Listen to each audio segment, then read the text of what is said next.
One of the first quarterbacks that we expect off the board on day 2 of the 2024 NFL Draft is South Carolina quarterback Spencer Rattler. Who is his pro comp? We're going to talk about this and more coming up next. You are Locked On NFL Draft, your daily podcast covering the NFL Draft. Part of the Locked On Podcast Network, your team every day.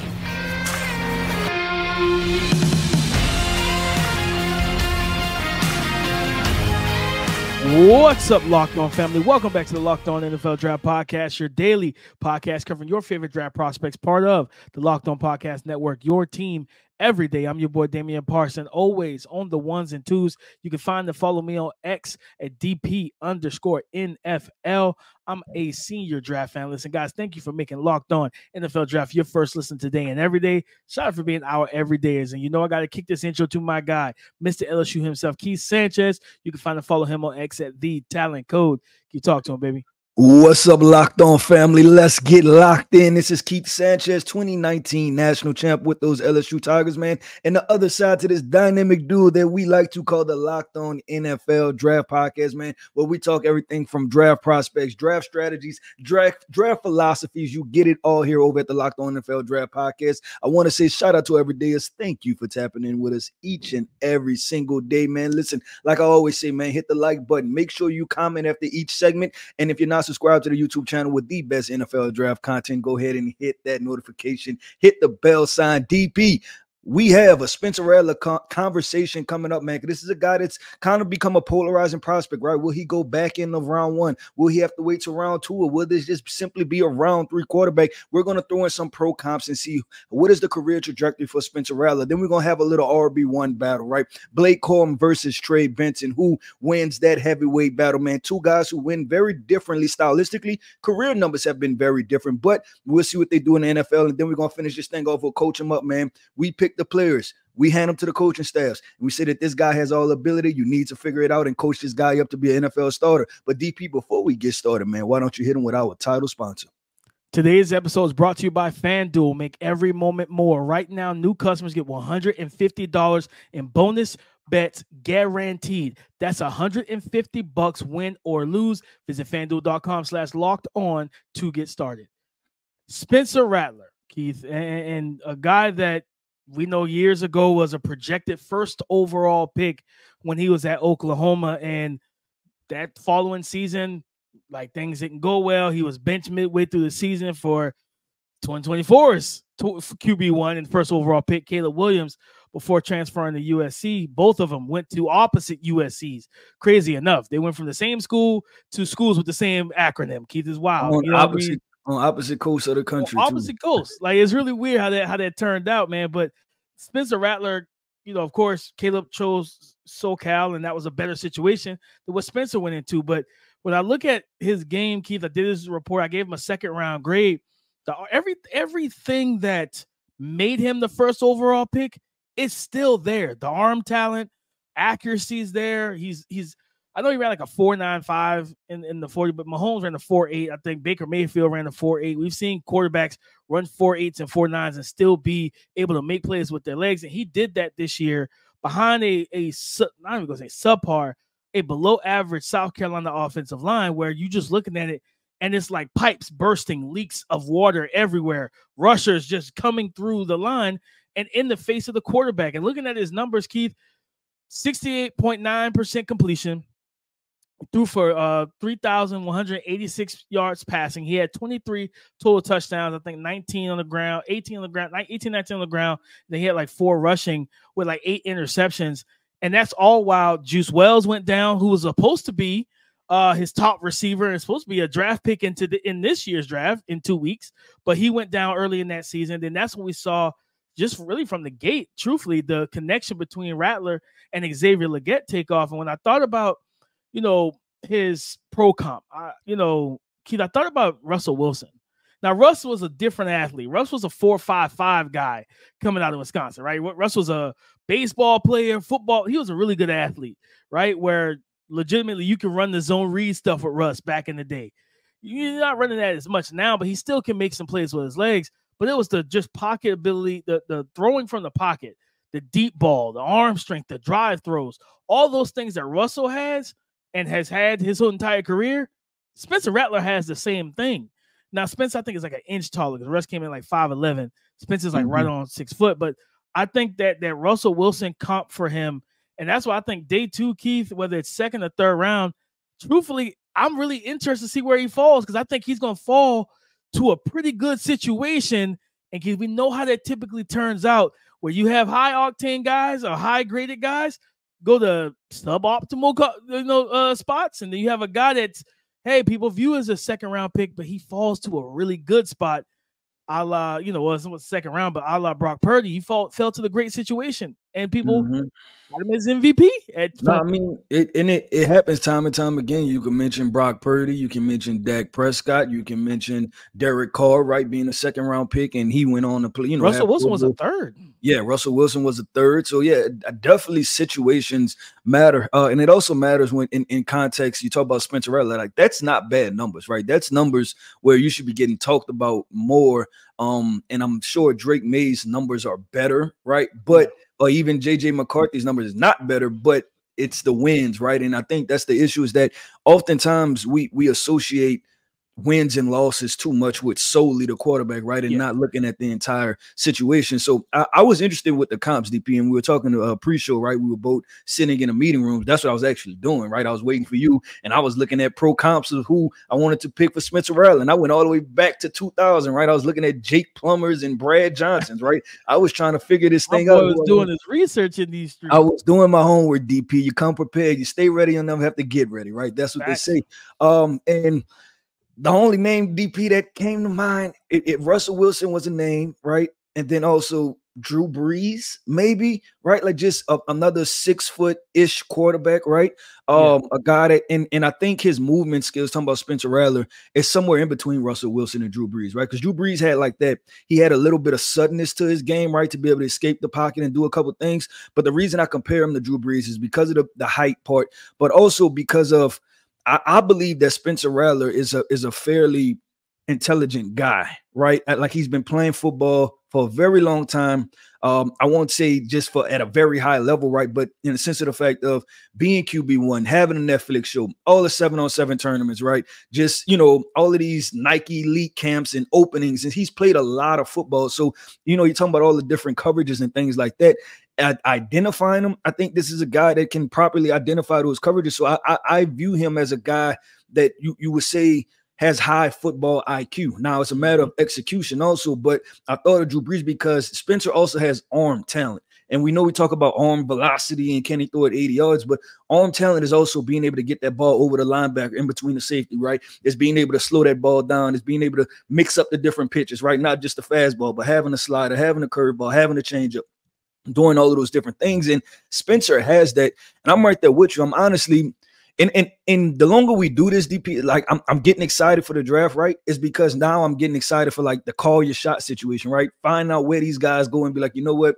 Spencer Rattler went to X position 2-3 years. He's going to be one of the better quarterbacks in the NFL, right? So the pro comp that I have is Drew Brees. I thought of Russell Wilson also. I don't mind either one of them. I think he'll probably live just because of his athletic profile, right? Like encompassing everything. I think he'll probably live somewhere in between both of those guys, which if that's a good spot, you're talking about a good NFL quarterback. And Keith, when you mention the numbers, how those were good numbers, right? Let's go back to 2020 real quick. When he was at Oklahoma, the year, I think it was COVID, and that's the year that he like really bursted onto the scene. That's the year that people said, man, 2021, he's the #1 overall pick. Well, in that 2020 season, Keith, he completed 67.5% of his passes. He threw for 3,031 yards, averaged 9.6 yards per attempt. He had 28 touchdowns, so he had more touchdowns. He had 7 interceptions. But here's one of the big keys. He was sacked 22 times. Keith, you know how many times he was sacked in the last 2 years alone at South Carolina? 71. Okay, he was sacked 40 times in 2023, 31 times in 2022. But again, when you look at the numbers, and for a lot of people who check the box scores and everything else, you said, man, well, DP, that's not second round numbers. Well, 2020 made you believe those numbers made you believe he was a first overall pick. Right. That was a Heisman. Those are Heisman numbers. And I think that's to the point. So Spencer Rattler, he's a tricky when we're talking about draft projection where I think he'll go, because if I'm doing my due diligence as an NFL general manager, right, and I'm a lead area scout, a national scout, right, one of the guys tops on the charts, I'm doing my due diligence with him, man, because I'm like, if I strike gold on this guy, especially you think about some of those teams like the Vikings, right? Because everybody's saying the Vikings, hey, package this stuff up, go up, move up to pick 3. Now you have pick 11 and pick 23, right? What if the first 6 quarterbacks go off the board, the core 4 that we always talk about, plus a Michael Penix and a Bo Nix, and you're like, you know what? I feel good about Spencer Rattler because I did my homework, right? And then now you team, the Seattle Seahawks, Keith, like the Seahawks, I know that they brought in Sam Howell, but let's be honest, like Sam has a big arm, stuff like that's cool, but Sam is turnover prone. Like there's some stuff that you got to work out with Sam. And I wouldn't be shocked for Seattle to say, you know what? Yeah, we brought you in, but if second, third round, we bring in the Spencer Rattler, we know that Geno's going to start this year, but now, Sam, you got to compete for that QB2 job. And I think that's a legit competition between him and Spence. You know what I'm saying? And that's a situation where Spence also is on, you have more contract length. And you know what I mean? Where I think Sam was a 5th-round pick. So his contract's not as long anymore compared to getting a Rattler. So I think he will be a great, and Geno Smith's a great dude. So he wouldn't be on the Ryan Tannehill, it's not my job to help the youngsters out type of vibe. Right. Agree 100% with DP. Let's keep this thing going, man. We went from quarterbacks. Now we on to running backs, baby. We're going to have a Blake Corum versus Trey Benson conversation, which should be fun, DP, because this may or may not be my running back 1 and my RB2. So we're going to have this conversation, man, just kind of decipher between these guys, and we're going to pick one, Blake Corum or Trey Benson, coming up next. It's playoff time in the NBA and NHL. Baseball's in full swing, and FanDuel is your place to bet on every single game. Right now, new customers get $150 in bonus bets guaranteed. That's $150 win or lose. You can bet on everything from slap shots to home runs to slam dunks. All of this on an app that's safe, secure, and super easy to use. So the question is, what are you waiting for? Guys, what are you waiting for right now? Let me tell you what you should do. Visit FanDuel.com/lockedon and make your first bet an automatic win. All right? Visit FanDuel.com/lockedon and make your first bet an automatic win. FanDuel is America's #1 sports book. All right, Keith, this or that, we're going to get into these running backs, my guys. You know what I mean? My favorite position in the draft. And we starting with Blake Corum, and he's facing Trey Benson. I think you said it in the opening. Statistically, these guys' careers look vastly different. You know what I mean? One guy gets a much heavier workload. The other guy is kind of, sharing the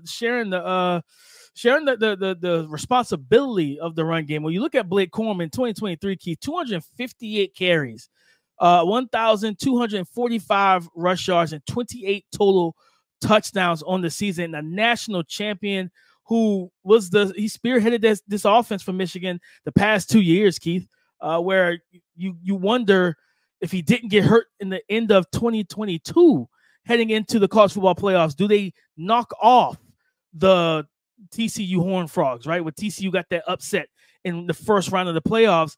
Donovan Edwards had that big run early for like 75 yards, but the run game was stifled after that. It's hard to stifle a Blake Corum because of the footwork, the ability, the pacing, the patience, the ability to create for himself, even if you fill gaps correctly as a defender. And TCU was shooting those gaps, right? And their run discipline was very strong. They were run blitzing and everything, but how quickly Blake Corum can navigate and escape and evade, that would have given them a whole different challenge.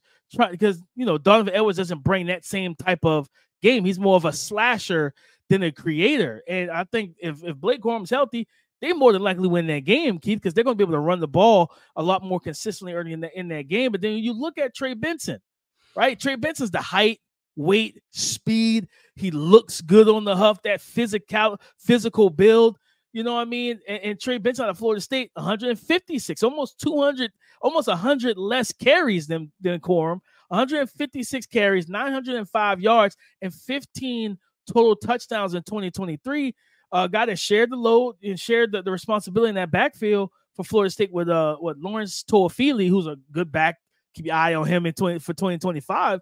But Keith, one thing that about Trey Benson, this is a big playmaker. This is a home run hitter if you don't corral him and keep him under wraps, because he has, as we saw at the combine, 4.3 type of speed at 6 foot, 220 pounds. Like that's you don't see guys walking around like that every day at the running back position, Keith. So when you look at, and we've watched tape on both of these guys, if you're the GM, Keith, and your coach is like, man, we need a running back. We in the war room. We need a starting running back for the next 4 to 5 years for that rookie deal. You know how they do our running backs. They only like you for 4 to 5 years. They don't want to pay you. You know what I'm saying? And that type of stuff. But Keith, if you're that GM and that your coach says, Keith, I need a running back. I need a running back. You're on the clock. Which one of these guys are you taking? Yeah, so while you were talking, DP, I was looking at the second round picks, right? The draft order, because I'm trying to figure out what's a good landing spot, right? Because we don't foresee that any running back is going to go in the first round, right? So it's the second round, and I doubt even the first 5-ish picks would be running backs, right? And so I get into that next 5, DP, and I'm like, I don't know. But then at pick 40, DP, and pick 40 is held by who? The Washington Commanders. And the reason I like this situation, so I'm going to go ahead and be the GM for the Washington Commanders, to kind of preface your question. They have 2 second-round picks in the top 10 picks. So they pick at 36, right? And then they pick at pick 40. So 36, if you want to go get another, you get your quarterback in the first round, right? Top of the second, you get one of these highly talented offensive linemen, right? If there's a Jordan Morgan still left over, something like that. And then I'm thinking about, hey, completing this offense out. I would, in this situation, DP, with the Washington Commanders, I'm going with Trey Benson, because I have Brian Robinson, right? I have that physical in between the tackles, stumper. I have that guy that gets after it, right? The guy that, our locker room guy. Now, Trey Benson, what he gets to do is kind of have the same role he had at Florida State, right? Be my slasher, be my dasher, right? And then also I can give you more than the 10 carries that Florida State gave you from time to time, or the 4 carries that Florida State gave you. You can really hit this thing running. And all I think about is that you talk about those potential pistol sets, right? Or whatever Cliff Kingsbury does. If it's Jaden Daniels at pick 2, right? And then now you have to try to figure out that mesh point, but with a Jaden Daniels and a Trey Benson, right? Who proven that I have 4.3 speed. I have home run hitting speed. Now I like that as a building blocks and build, foundational pieces moving forward, and kind of letting Brian Robinson, be the thumper, almost a la of what, and I think, and I know that Trey Benson is more talented than this, but not this past year, but year before, and it's probably the past, I think 3 years ago, right? When Tony Pollard first burst onto the scene for the Dallas Cowboys, right? And they had the in-between the guy, tackles guy with Ezekiel Elliott, right? When he was still really productive. And then Tony Pollard, and everybody's like, wait, this is kind of different, because he brings a different element of speed, right? And so I like that combination. So in that situation, I'm picking Trey Benson, DP, the Washington Commanders. And I think that's probably about as high as I would go running backs in the draft. And see, Keith, I'm going. I like that. I know a lot of Commanders fans probably not going to like that. They're like, well, we need a tight end. We need, you need a lot of things. You need a lot. Yeah, that's the key. You need a lot. You need a lot of things.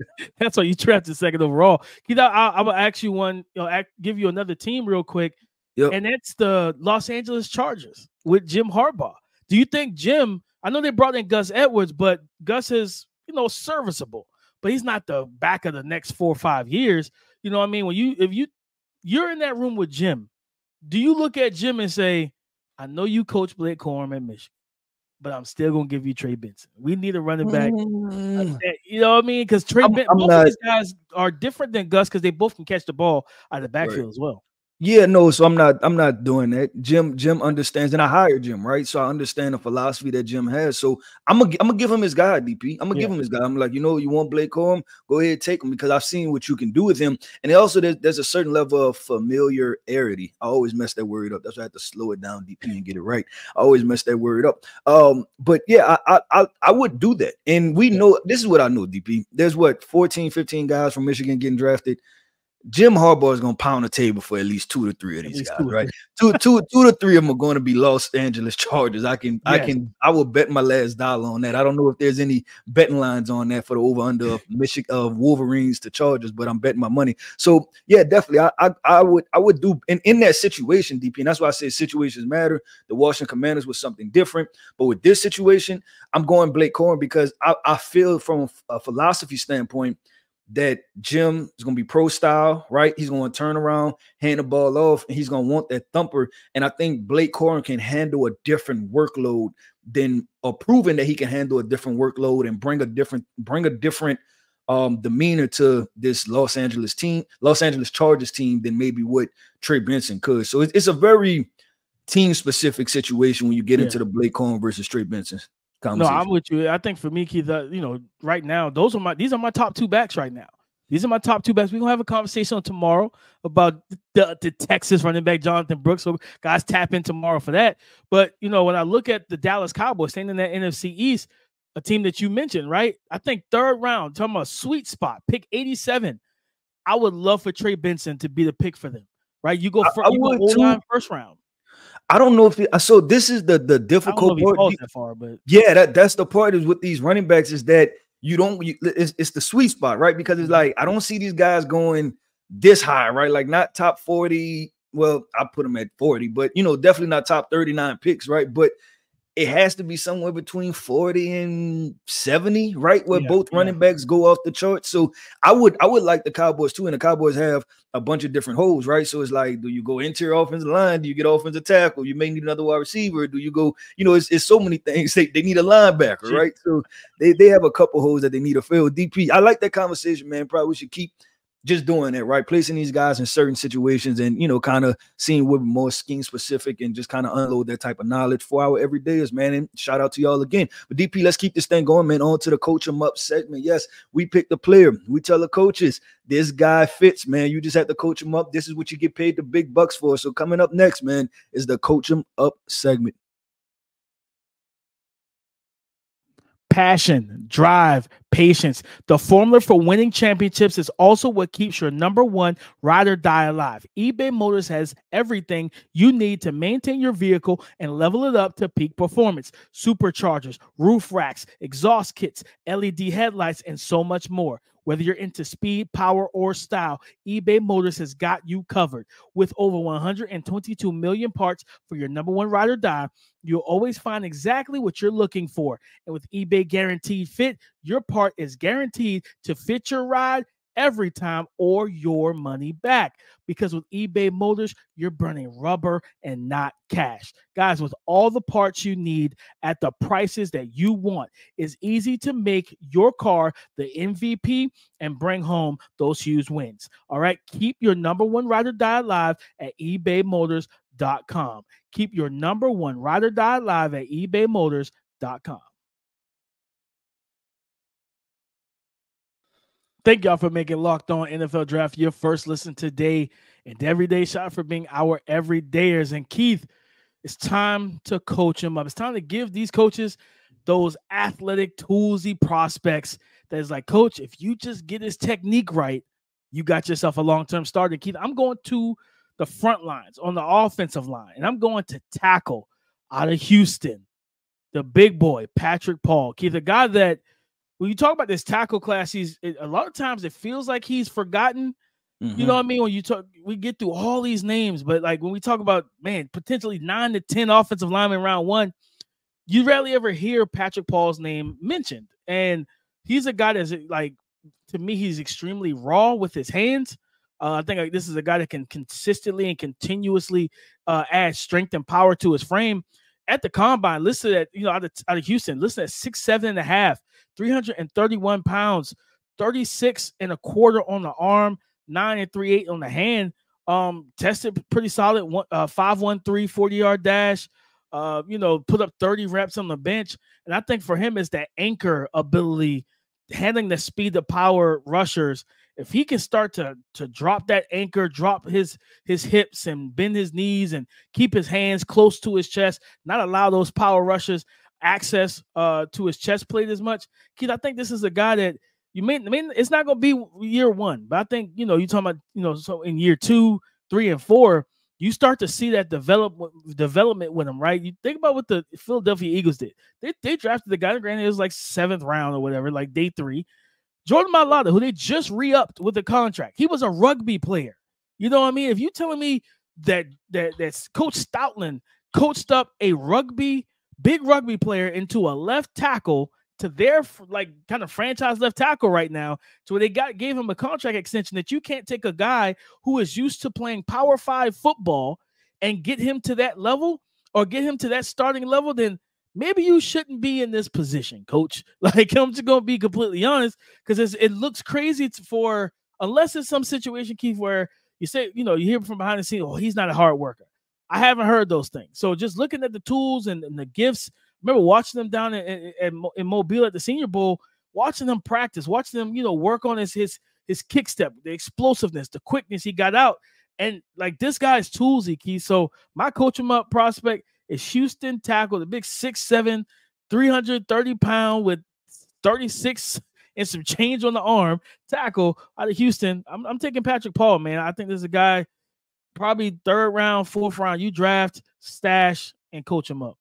I like that, DP. I think he's probably the definition of this segment, right? Coach him up. And I think this is that it's not only from a technical standpoint, right? But this has to be a holistic project, in the sense of the fact of I've been around, obviously, my time at LSU, right? I've been around coaches. I've been around some very good ones. I've been around some ones that have question marks, right? And the ones that are good, DP, they're fully invested into their players, right? And that doesn't mean the 2 hours that we're on a practice field. That means the room, right? When we're in the room and we're going over the film room. I don't know why I was blanking on that word, right? The film room. We go through that, right? And we're going through walkthroughs, but then also it's your dieting and your eating, right? They're worried about that part. They're worried about how you're doing in the weight room, right? Like, man, how much do you weigh right now? Because you know that all of those little details matter. And so I look at a guy like Patrick Paul, I almost wanted to say Chris Paul, Patrick Paul, he's going to need that also, right? You're going to have to get in the weight room. Hey, track you. How strong are you? What's your body fat percentage, right? Like, what's the muscle mass? All of those different details. But I think if you have a young coach, an inspired coach, a coach that really cares, he's going to work to get that out of him, right? Like, come on, I'm not giving up on you. We're going to make this work, right? I'm going to turn you into a starting offensive tackle because I care about this being my room, and I'm taking full charge of this. So I do like that as a conversation. DP, the guy, I'm going to go with coach him up, man. I finished him up last night. Georgia cornerback Kamari Lassiter. A lot of fun things to like about him, DP. Willing tackler, the guy that will get physical with you. I think he's right at that 6 foot, 185-ish, 190 type range, right? But brings the thump, right? He brings all of his weight behind him, triggers from distance. But talking about in pass coverage, right? Quick feet, fluid hips. That's like two of my check marks, DP, when I'm looking at cornerbacks, man, to see if I like this guy. Does he have quick feet? Does he have fluid hips, right? And I say check. Okay, cool. We can go from there. Now, the part we say what needs to be coached up, it's just the technical stuff in press man situation. I don't know if you paid attention to this when you were watching, right? But sometimes he's a guy that he'll bite too quickly, right? He'll get too aggressive with his hands, or he'll be too quick to open the gate and jump outside, or he'll jump inside, right? And with all of these wide receivers, right, as they get these more tempoed releases, right, that it becomes slower, and because they want you to pick a side, and then they just take the opposite side of where you're going, right? They're baiting you into opening your hips. So I think if you keep this guy disciplined, DP, he has the ability to be a starting cornerback in the NFL, but then also he's a guy that you can kick down into the slot. And when you have that, like a guy that he has the athleticism to be able to, like, you know what, we're gonna play man across the board, and you lock up the number one wide receiver, right? You locked on him, and just make it simple. Like you got him. Or if you have a number one corner already and you're looking for a number two guy, like, hey, you got him, you're gonna have him, and let's just roll like that, right? And it doesn't matter where you go, you chase and follow him all across the field, because I think he has the athleticism as far as the fluid hips, like I talk about, to do it. It's just a matter of becoming more technical, more disciplined in his press man situations. No, Kamara, I give him a second round grade. He's a good player. You know what I mean? I think he's a guy that can play man. He can also play cover 3. He can drop off into zone. Yep. Like you said, the eyes, I think the eye discipline is there. You know what I mean? When you're talking about dropping off in zone, reading the route concepts in front of you, and then triggering downhill. Yep. Wants to be physical. I think he had a big hit on Xavier Legette on a smoke screen. That was, yeah, played South Carolina. And I was like, okay. Yep. You know what I mean? I was like, and he's, you know, not the, when you think you see a hit like that, he's not a 6'2" corner. You know what I mean? He's right on that cups of like 5'11", 6 foot even. I think the one thing I remember coming away with, I was like, okay, they play him a lot with safety help. And I was like, the long speed is a little bit of a concern, but the footwork, the fluid hips, the ability to turn and stay in coverage, the zone turn. Typically, you don't want corner zone turning, right? But when you can do it quickly and get back in phase like he can, it's not much of a problem. Not a problem, you know. So I like this kid a lot. I think, you know, teams are going to be really happy with him. I also think he could play some nickel too. If, like, you know what I mean, if you got two legit outside guys and you want to bring a guy in that can kind of move inside and out, where if your outside guys can't move inside, he's a guy that can live in the nickel, because plus with the plus run support and the physicality he plays with, you got to have that as a nickel as well. I think this guy could play in multiple spots and do different things and really impact the game. So I like that a lot, Keith. Yeah, and there were reports that he ran a 4.6 40 time. It was 4.6. Somebody, I think Phil Yates said 4.5 flat. I was like, this is why we don't need hand time, guys. This is why we don't need that. I don't care how long you've been scouting. It shouldn't be 17 different numbers from 17 dudes in the same vicinity. Right. So I'll put it at a 4.55, right? Just split the difference somewhere in between. Yeah, just go 4.55. And I think that's fast enough, but that's fast enough that you better still be disciplined in what you're doing, right? And then also, like I talked about and you talked about, right? Kicking them inside to nickel, letting them play some nickel where you know there's a defender 9 times out of 10 over the top of them and being able to get that done. So DP, I thought that was a pretty good coach him up segment, right? We went offensive tackle, we went cornerback, right? Polar opposite guys, right, on totally different opposite sides of the spectrum, man. That was really fun. But man, that wraps up another episode of the Locked On NFL Draft Podcast. I want to say shout out to Everydayers. Thank you for tapping in with us each and every single day, man. I told you at the top of the show, man, hit the like button. I told you to comment and then subscribe to the YouTube channel if you're not subscribed to the YouTube channel for the best NFL draft content. I am Keith Sanchez. You can find me on X at The Talent Code. That right there is my co-host, my guy. We go back and forth every single day, man. Damian Parson. You can find him on X at DP_NFL. And like we always like to say, man, y'all come talk to us because we like to talk back. Go subscribe and follow for free on YouTube or wherever you listen to podcasts. Get the latest episode as soon as it is available. Thank you for making Locked On NFL Draft your first listen today and every day. Shot for being our everydayers. On tomorrow's show, we are getting into Jonathan Brooks. We putting him under the prospect spotlight, the talented running back out of Texas. He goes under the prospect spotlight. We got Dame's dudes as well. We got another segment that hasn't been here in a while that we're bringing back. So guys, listen, come and join the conversation again tomorrow on the Locked On Podcast Network, your team every day.